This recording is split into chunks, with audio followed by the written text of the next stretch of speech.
As you're no doubt aware, I mean, AP has been going through some significant changes over recent months and years, and for some time we've been told that the AP task no longer has to remain a transactional one, but can take on some more strategic activities too. So how can we achieve that in practice?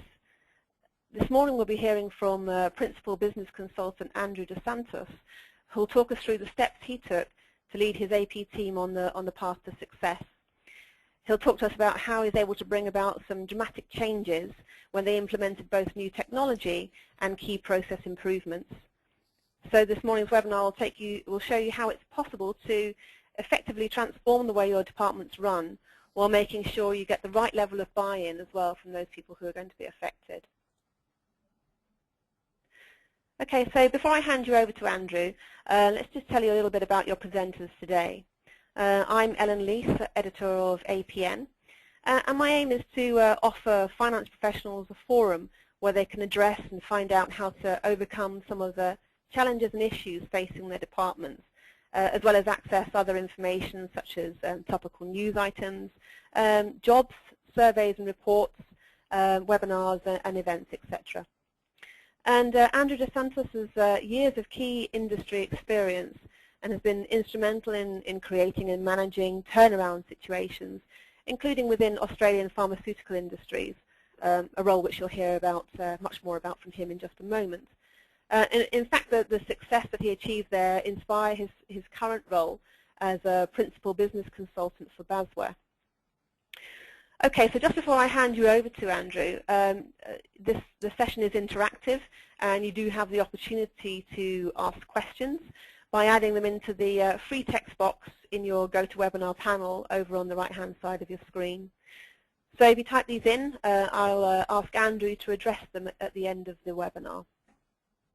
Okay, so I'd just like to hand you over now to Andrew Santos. Over to you, Andrew. Thank you.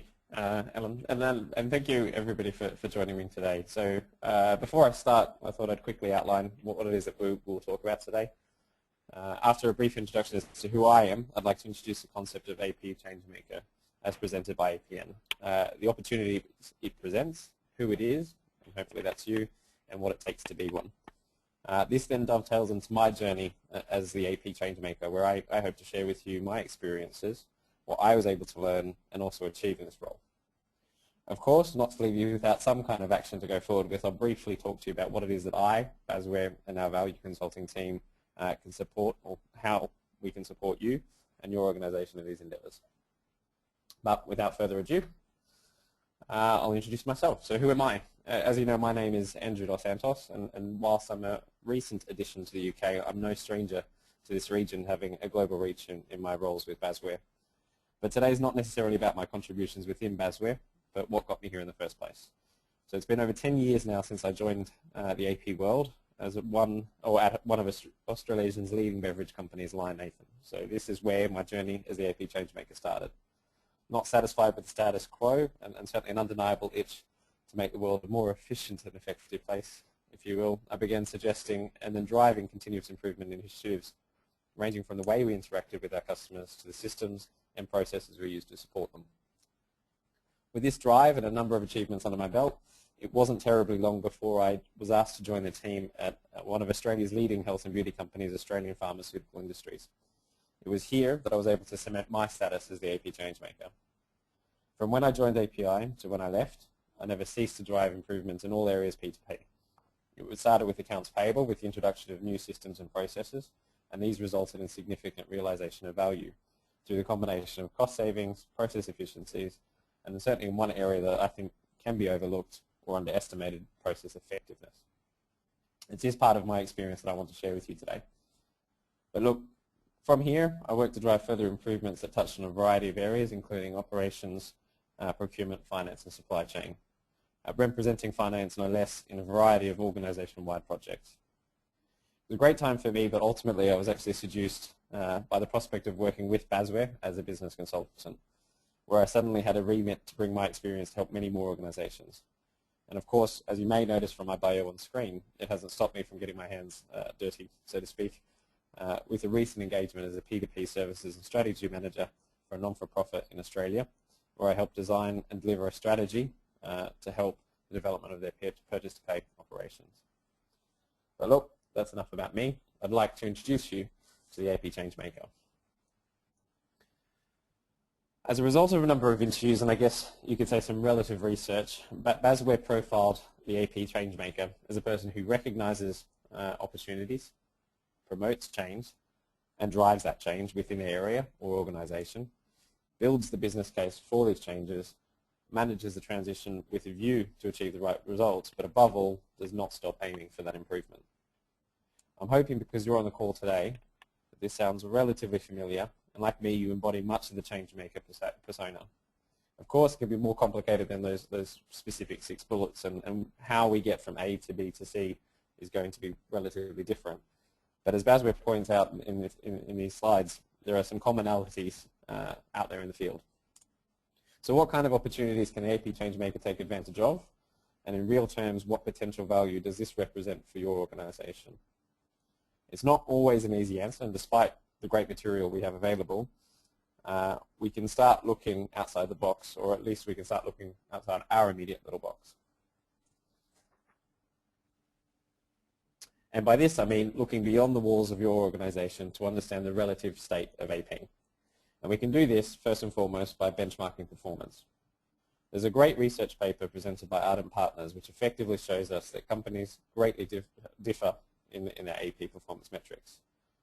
More importantly, the so-called benchmark averages actually act as a red herring, which hides an ever-increasing gap between what we describe as best-in-class performance and the rest, the laggards. So what does average actually look like?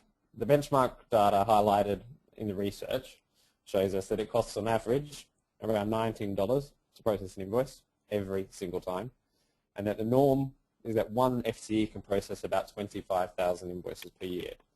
In daily terms, this translates to around 120 invoices and isn't necessarily far from my own experiences. But look, let's continue breaking this down.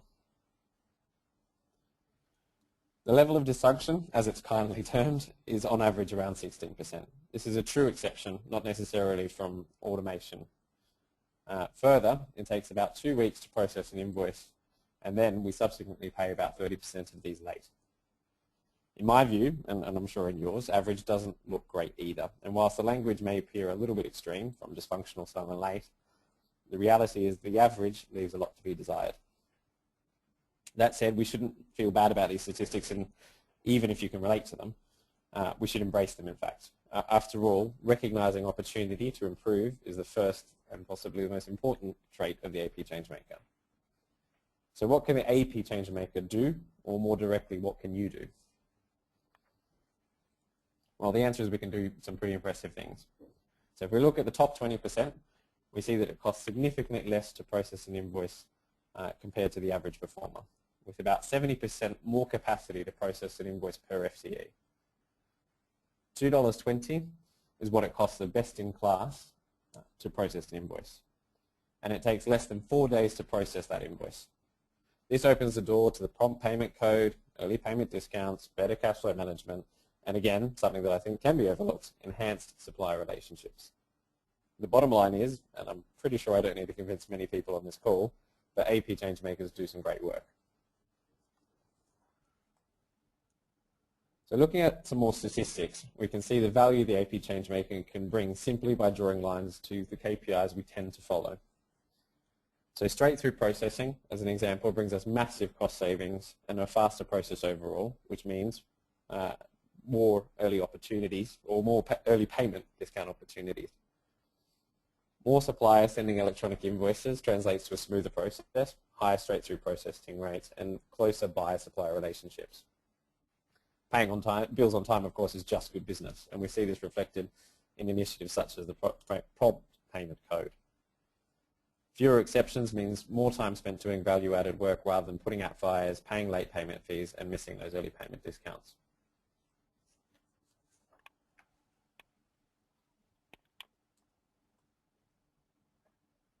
So how much would you save your business as an AP Changemaker? We've looked at some of those figures and we've seen how much it costs the best and the average, and I guess that's not even the worst. But using data from this analysis, we can see that the potential savings these opportunities, or we can see the potential savings these opportunities for improvement translate to. It's a very simple view, and I hope after I share some of my experience you'll see there's much more to it.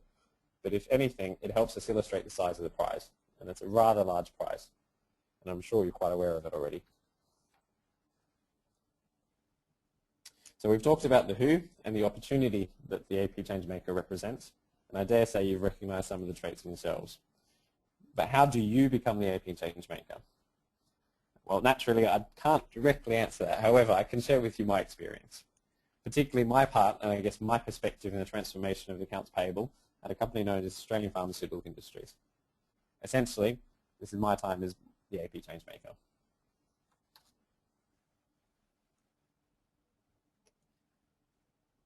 I joined API back in 2006, and I was hired by a former manager from my previous job, back at Line Nathan, with a focus on utilizing my process improvement skills. I assumed the role as one of the supervisors in a relatively large team of about 45 accounts payable staff. Going to work for API, one of Australia's leading health and beauty companies, was a change in itself. It was, and it's still, of course, an organisation with a large pharmaceutical distribution business on one side and a large retail business on the other. And this actually included franchise operations of the Priceline brand.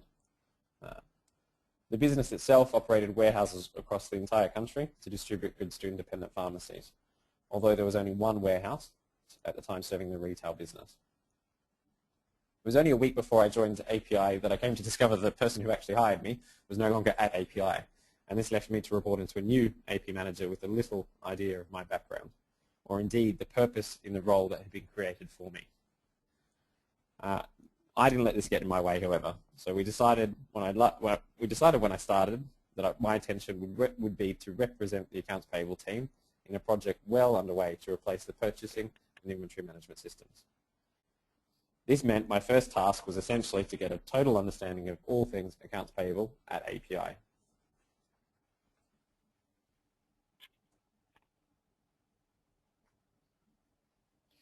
With this, it became quite clear, and very quickly, that there was a huge potential to implement some meaningful changes.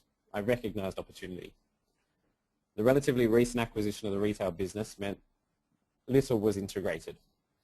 Accounts payable alone were working with 3 different systems, MoveX, Epicor, and a purchasing and inventory management system that was extensively used in the retail business. As I mentioned, this was being replaced with yet another system. This, of course, was reflected in the way that the AP team operated. It was effectively split down the middle, what we call pharmacy distribution and retail, with the duplication of roles and activities. We had 2 teams to match invoices to orders, 2 teams to reconcile and make payments, and another 2 teams to process indirect invoices and those related to our customers. Finally, we had 1 team dedicated to raising debit notes or claims against suppliers who mischarged us on their invoices. Truthfully, looking into it, it was quite daunting, but also an exciting prospect. With these duplications, or with this team, we had a duplication of roles, activities, and the structure of the teams aligned to their respective systems meant that there was actually very little knowledge transfer amongst the team of 45.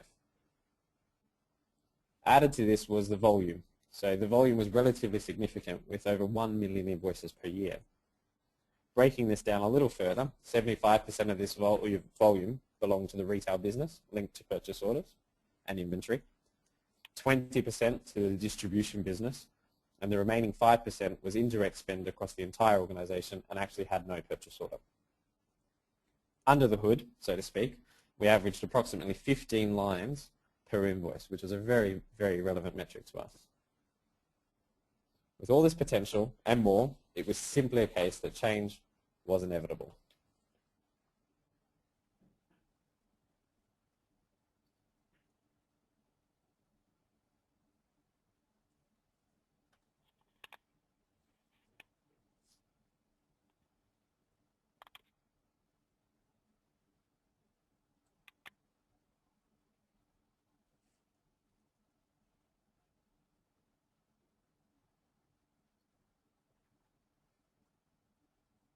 The change, however, was not going to come easily, and it was not without some big challenges, some of which may resonate with you. We had a highly political environment that meant it was like playing a game of battleships to push our change agenda within the organisation. And it certainly felt like sometimes we were trying to be stuck. We had a large number of stakeholders that we needed to appease and in some cases contest. Simply getting consensus amongst our stakeholders on the existence of any particular issue felt like a day in Parliament. Compounding things further as well was that not long before I came along, a number of projects in the company, including one that was quite high profile, had fallen short of expectations and exceeded budgets. This in turn led to a reluctance in the business to undertake new projects, with a sense of nervousness drawing out the process to initiate them, whether that was right or wrong. And finally, all these challenges were perhaps a reflection of the transformational pain being felt by the organisation. New management, new strategy, and the economic climate at the time meant there was simply a lot going on.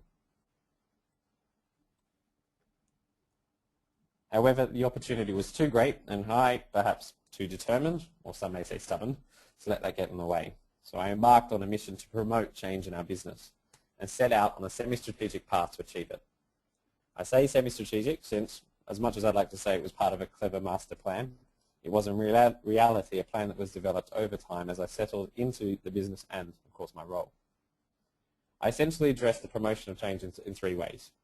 Firstly, I worked to engage my colleagues, build trust and earn their support where it was most needed. I then built the appetite for change by focusing on our obvious needs. And finally, I created a sense of urgency within the business. To elaborate on trust, I saw this as key to influencing change. I needed it from my colleagues and my stakeholders, and even now I cannot stress enough how invaluable it is to have that peer support. Obviously, some situations means that this can be difficult, but it does make life easier, and in my case, it did. I worked hard to position myself as the go-to person in our area, becoming a natural conduit between finance and IT.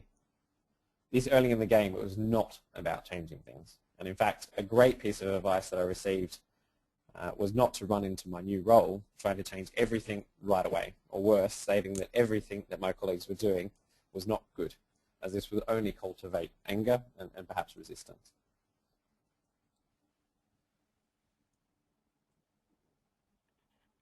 With this in mind, I concentrated on understanding the needs, issues and ideas of my peers, and I set out on fixing only those that need the fixing. I also embraced opportunities to utilize their feedback from my peers, or the feedback from my peers, as a way of connecting with them. Or in other words, I worked hard to work with them and not against. From here, the next part was for me to build some appetite, as after all, you don't eat unless you're hungry. Again, this was a slightly calculated move on my behalf, and despite the large number of opportunities I saw in accounts payable, I did not want to scare my peers or my managers into further reluctance. The bottom line was that there was no immediate appetite for any large project, and simply put, a lot of noise and competition for both resources and funding existed in the business. We needed to create the appetite, but in the right way. So we focused on the obvious or the undeniable. As an example, paper was out and electronic was in. So there was absolutely no question that the floor-to-ceiling boxes of paperwork needed to go. There was simply no excuse for it. Or in other words, paper shuffling of this magnitude was indefensible in a modern and competitive retail and distribution business. Another obvious point for us was that the two of everything operating model, meaning the two matching teams, two payment reconciliation teams and so on, was not sustainable nor rational. So by using just these 2 points as a launch pad of our change agenda, we successfully built an appetite in the business that was necessary for us to increase our scope. Effectively, it enabled me to review every aspect of AP down the track, or purchase to pay, considering all the downstream and upstream impacts. And finally, with the trust of my peers and the need for change on the radar, the focus turned to generating a sense of urgency. This was needed to evaluate the status of our agenda by turning our endeavours from a should do to a must do in the business. And so we became very, very friendly with our auditors. And I'll say this again, auditors are your friends. Well, not always, but they can be. I developed a really good relationship with our internal audit team and embraced them as an important tool not only to evaluate changes, but to give them both weight and credibility. And of course, that well-needed urgency that I was after.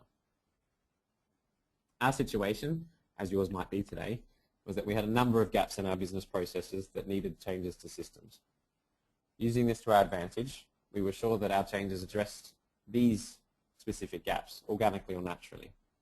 So as an example, we had a GST or a VAT compliance challenge in that we were unable to systematically ensure that we physically held the paperwork or tax invoices, as we operated a partially decentralized processing model. Also, we faced the typical delegation challenges that most organizations without an electronic workflow encounter. What we had in the end, though, was an audit team that was 100% behind our work, within earshot of the executive teams, and certainly gave our endeavours the needed status that we were looking for. Aside from working with our business partners, we also painted the pictures of what if we did nothing according to the company strategy that our management had set. This was their agenda, so we needed to make our agenda part of theirs, so to speak. The company at the time had some strong growth targets tied to the growth in stores and the franchising business. So we actively tied the do-nothing scenario to these targets to show the increasing cost for each AP, or so increased cost for AP for each new store opened, the impact of converting a company-owned store to a franchise store, and also the relative volume increases linked to our sales. It's seemingly obvious, however, the message obviously helps, or the message resonates and helps generate the urgency we needed in the business. Finally, with all the ingredients in the pot, I felt that we had sufficient support to build a business case that would transform accounts payable.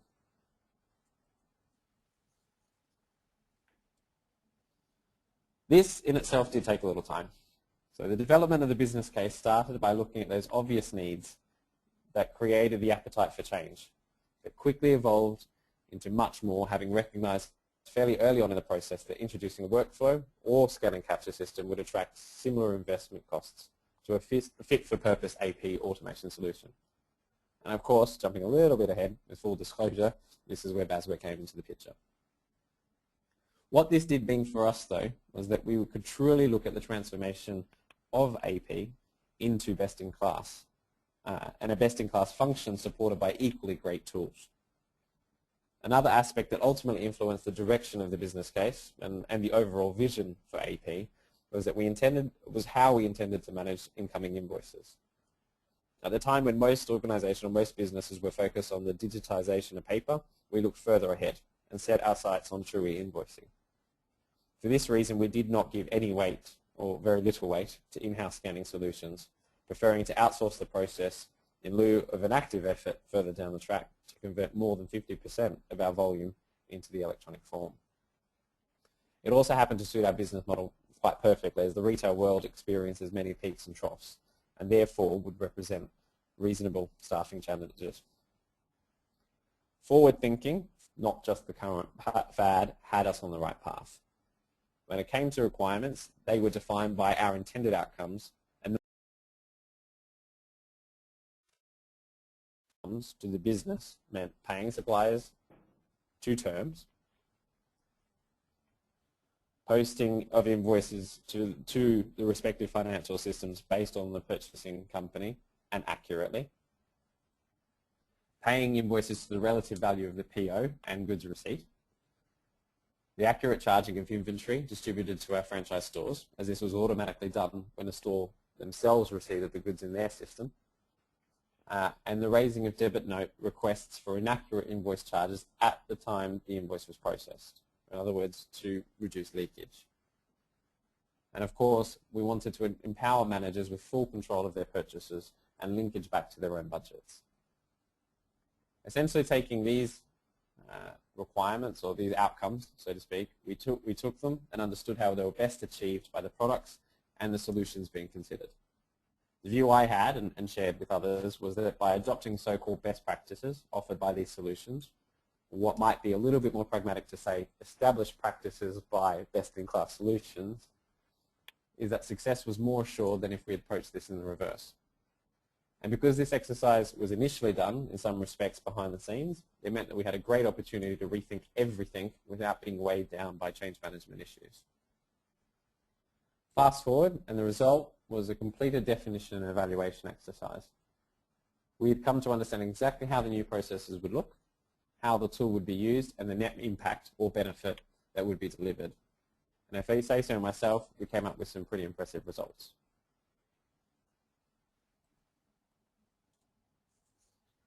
The business case, in a nutshell. Basware was the preferred and selected solution. We had a return on investment of less than 12 months, or 11 months to be specific. We had an effective reduction of our FTE by about 30%, and this incorporated our outsourcing costs. This was achieved actually through the ending of temporary contractors that we had in the team, as one of the actual few constraints we did have was that there were to be no redundancies. A common platform used across the entire organization was another benefit, and one that would facilitate growth and changes to the business. For example, we knew eventually a project would come about to replace the two separate ERPs used by the business, but in this scenario, Basware could remain. And finally, the structure of the team in AP could be improved upon based on the common processes and systems.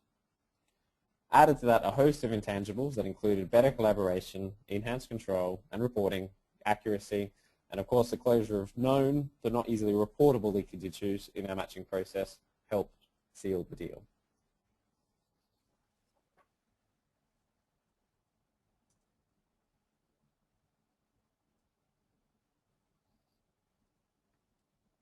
It was not all smooth sailing, however. So despite the solid business case, we faced significant resistance in getting all the stakeholders to sign off on it and to get the project to implement Basware underway. IT was by far my, and I guess our biggest challenge for a number of reasons. And hindsight is a wonderful thing. So firstly, there was a lack of perceived consultation with the IT team, which was not aided by the fact that they themselves felt we had a lack of perceived expertise in systems, therefore had an innate need to control these kinds of developments. One fairly unique or uncommon reason was that we also had essentially two separate IT teams, one that serviced the retail business and their systems, and the other the distribution business, each with different interests.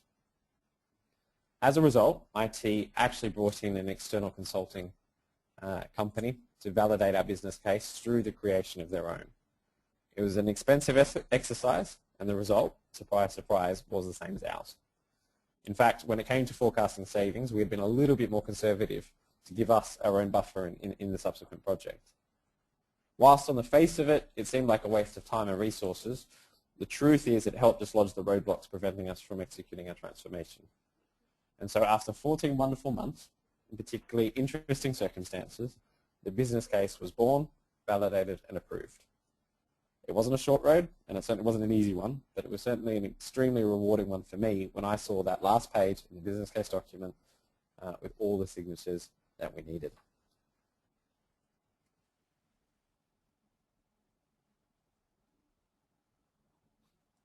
So what happened next? I was extended the opportunity to project manage the implementation of Basware and the scan and capture services. Effectively, I managed the transition. The project kicked off almost immediately, and the timelines were shrunk just as quickly. We had factored originally 9 months in our implementation plan, but was told upon signing that we had about 4 months to do it. In this time, we had to formalize the design, build, testing, training, and delivery of a new system, along with the new processes and policies that would need to be introduced with it. And this was no small task. In order to help me, I assembled a great team led by 3 hand-picked people representing each of our project streams, which was aligned with the technical elements of the project. We had 3 systems effectively. And look, without going into the detail of the project itself, the result was a successful delivery, albeit 2 weeks late. Within the 12 months of going live, however, we had achieved the outcomes promised by the business case. ROI, tick. Benefits, tick. And business acceptance, double tick. For me personally, the biggest reward, however, was for me as an AP changemaker to do my bit and see it through. However, saying that, the change didn't stop there. Life afterwards was just as busy. Having delivered the project on time, on budget, and on point, meant that not only I, but our team had the trust of our business. We found that the business had a fundamental shift in the way that they worked with us. They began asking us what else we could do to help them, and on the back of this, we launched a number of improvement projects.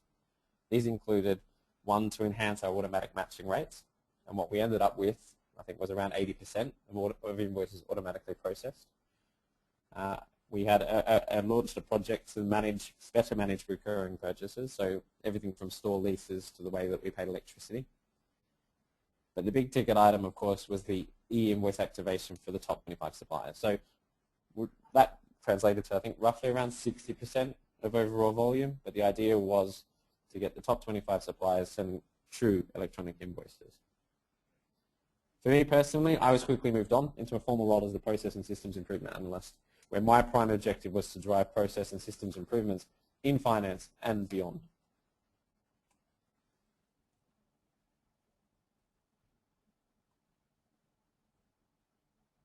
As I wrap things up, I'd like to share some key items that I learned throughout this time. The first, it's not good to rock the boat, at least immediately. You heard me mention this before, and I'll say it again. People supporting you personally is of great use. Always deliver, and in cases where you're not sure you can, then underpromise. It is much easier to gain buy-in when you have the trust and the respect of your peers. Secondly, learn to value progress over perfection. I'm a perfectionist, and it certainly comes with the territory. It is, of course, very easy to put to paper how things should work in the best way. However, we know that isn't always easy or practical. Challenges with IT in particular demonstrated that whilst our plans made sense and they were optimal, they didn't necessarily address the cultural challenges within our organization. It perhaps may have not taken as long as it did for me to get the business case approved had we been slightly less ambitious to begin with. And I stress to begin with, as the view should be to achieve them just at a later time. In other words, pick your battles. Finally, it's good to balance the detail with the high level.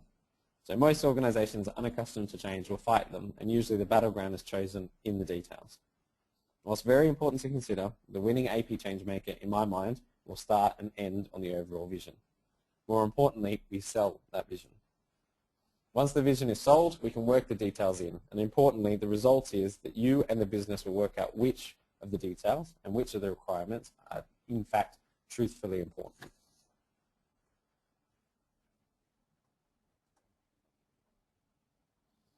So before I open up the call today to questions, I do want to fast forward a few years ahead to the now. And as per my introduction, I work for Basware as the Principal Business Consultant. This is a role that allows me to work with people such as yourselves to facilitate and enact change through a variety of services, some standard and others tailored to your needs. Importantly, they're designed to maximize value, meaning we quite literally work with you to find new ways to extract value out of your purchase to pay. And then we cover a variety of aspects. Put it simply, I am, and we are, here to help. So how do we help? Well, we can help you find the right direction through a variety of services, such as the Purchase to Pay Strategy and Roadmap Development Service, which delivers a bespoke strategy to transform your P2P or AP function into best-in-class through a deep-level analysis and a combination of short, medium, and long-term action plans. Or something a little bit lighter or simpler is the Supplier Activation Strategy Service, which I'm a big fan of, which is all about building from the ground up a strategy plan that ensures the greatest success in moving your suppliers onto electronic invoicing. It's about just as much internal activation as it is about external activation in this case. We can also help you make the right choice through business case development services, importantly positioned to help you maximize savings and value, importantly, in your AP changemaker endeavors. We can also help implement best practices and work to optimize through the delivery of our process design and review services. Each of those deliver an experienced resource to help navigate through process design to ensure that best-in-class processes, objectivity, and above all, results. We help you, you help your organization.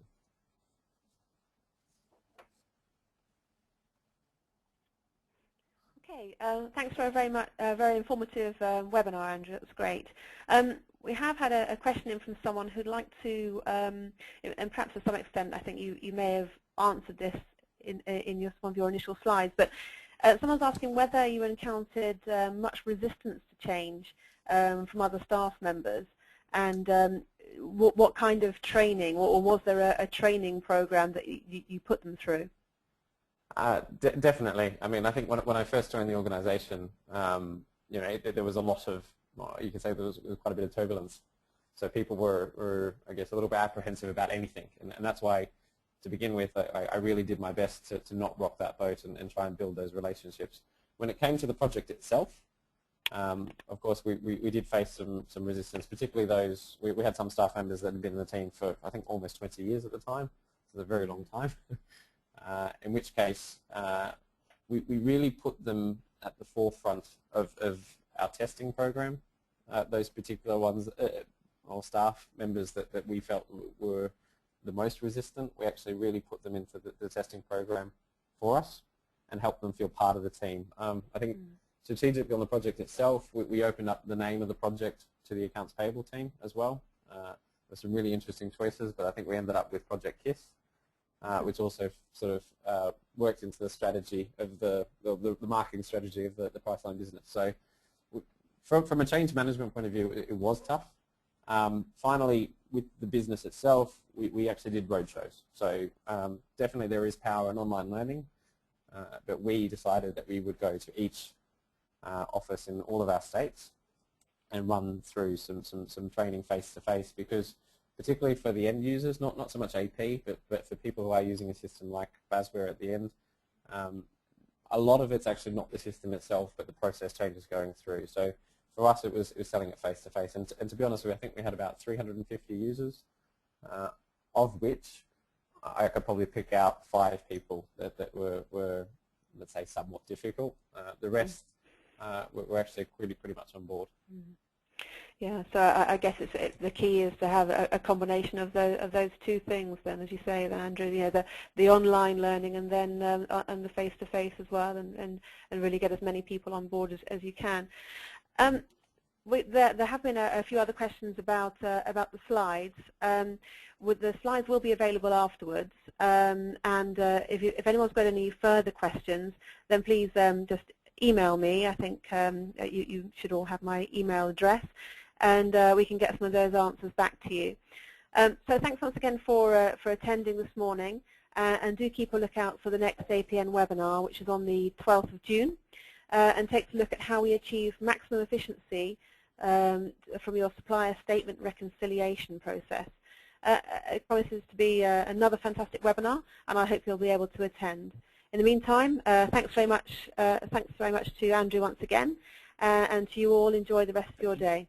Thanks very much for attending. Thank you.